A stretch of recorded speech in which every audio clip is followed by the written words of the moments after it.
Hello folks, and today we are looking at the 50 subscriber special with the 4884 Big Boy steam locomotive. 25 Big Boys were built by ALCO, or American Locomotive Works, between 1941 and 1944. They were in service until 1962, operating on the Union Pacific Railroad. Big Boy's wheelbase was 72 feet 5.5 inches long, with drivers that measured 68 inches in diameter. The pilot truck, which had supported the front of the locomotive, had 36-inch wheels, and the trailing truck, which supports the firebox, had 42-inch wheels. The overall length of the locomotive is 132 feet 9 3/4 inches. The locomotive's length, however, is just over 85 feet. The locomotive measured 11 feet wide and an axle load of 67,500 pounds, making this locomotive absolutely gigantic. Now, because they're so big, they actually articulate. Unlike the 412-2s, the 4884s articulate. The smoke box in the front of the boiler swivel out from the lead set of drivers, making this thing able to take on sharper curves than the Prairie Engine 412-2. These locomotives are made famous on Sherman Hill, also the same hill that the Sherman tank was named after, which is quite neat, including being some toy train sets have had Sherman tanks spraying it. Now, ALCO made two classes of Big Boy. They had the 4884 1s and the 4884 2s. 4000 through 4019 were 4884 1s, and 4020 through 4024 were 4884 2s. In 2014, Union Pacific purchased back one of their Big Boys, 4014.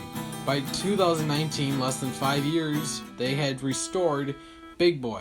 And the reason why it was less than 5 years was because they also had work to be done on 844 Northern, which, from what I hear, took a bit longer than Big Boy, which is quite shocking. So, Big Boy was restored for the 150th anniversary of the Golden Spike in Promontory Point, Utah. The reason was that Union Pacific did this was because they were one of the two railroads that met at Promontory Point, Utah, so they wanted to restore their biggest steam engine that they ever built. So then the next question is, where did Big Boy come from? Big Boy is essentially a bigger version of the 4664 Challenger. Big Boy has two more drivers, one on each set of chassis, and then they just extended the boiler. So, they're not rebuilt from Challengers, they are a completely new engine. Challengers were early on freight service, and Challengers proved so successful that they decided, let's try something a little bit bigger. And then they built the Big Boy. This is an early version of a Challenger. The boilers were a little bit thicker versus the later ones. They slimmed them down a bit. But, again, we aren't here to talk Challengers. We are here to talk Big Boys. We don't want to talk about Challengers. Maybe another video. So, there will be no Challengers today for those of you that were hoping to see Challengers. Now let's get back to Big Boy. A lot of people think Big Boy is the biggest steam locomotive. It's actually not. The 2884 Yellowstone steam locomotive is bigger. I've been up in the 227's cab, and that was absolutely amazing. You want to feel for railroads, get up in a cab, a steam engine, running or not running, still amazing. But these engines are just absolutely ginormous, and I have some film for you all to look at, so enjoy.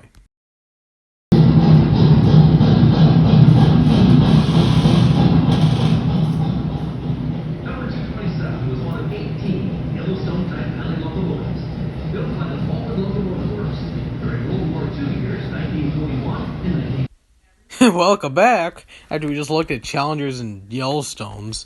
So let's get back to the Big Boy. So now we're going to set the stage for a train wreck. Big Boy, number 4005, was hauling a 62 car long train through southern Wyoming, when it jumped a switch at 50 miles per hour, derailing the locomotive, flipping it on its side, and the tender, along with 16 of its 62 car long trains. The locomotive has been rebuilt since then, and is still in preservation. So, where did the name Big Boy come from? As one of the questions that I wonder. Big Boy's original name was going to be Wasatch, after the Wasatch Mountains. I hope I'm pronouncing that right. So, the story to getting the name Big Boy was one of the crew members that built Big Boy at Alco decided to take a piece of chalk and write on the front of the smoke box store, Big Boy. Hence, the name Big Boy came about by Union Pacific. And there's kind of a, I don't know, it's like a rule of thumb almost. Whoever purchases the first batch of the locomotives gets to name the class. And, of course, because Union Pacific purchased it, they decided to call it Big Boy. So I'm sure whoever wrote that on the smoke box store is very proud of that, being that they technically named it unofficially, probably as a joke or something, you don't know. But the same question pops into my head. There's this narrow gauge locomotive called the Big Mountain, and it's an articulated locomotive like Big Boy. I can't quite remember. There's actually a fair bit of articulated locomotives for narrow gauge railroads. I can't remember which railroad it was built for. I'm assuming Denver and Rio Grande something, because there's the Western, there's the Southern, and then there's just the flat Denver and Rio Grande. But I remember it's an articulated locomotive, and I remember going, why is it called the Big Mountain? Just big question mark pops into mind. But yeah, now I'm just talking about narrow gauge trains. But we really should talk about more narrow gauge trains. I think narrow gauge trains are really cool.